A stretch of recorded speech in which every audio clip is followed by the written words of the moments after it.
Hello everyone and welcome back to another tutorial from Gameplay Classic. Today I'm going to show you how you can download and install the Doom Eternal game on your PC. So let's get started right away. First of all, open up the Steam application on your device and make sure that you are logged in using your email address and your password. Once you are taken into the store page, just click on the search box and then type in Doom Eternal to begin your search.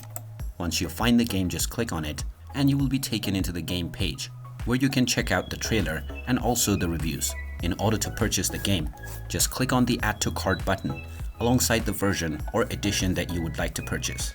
Now click on View My Cart to continue for the payment.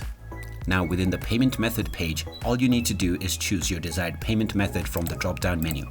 Then continue forward and use your credentials to log in to whichever payment method that you have selected. Once your payment has been confirmed, the game will be added to your library and you can complete the installation with just a few clicks.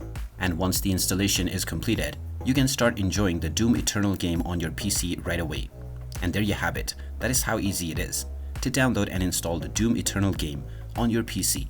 If you find this video helpful, don't forget to hit that like button and subscribe to our channel for more useful tips and tutorials. Thanks for watching, and I will see you again in the next one.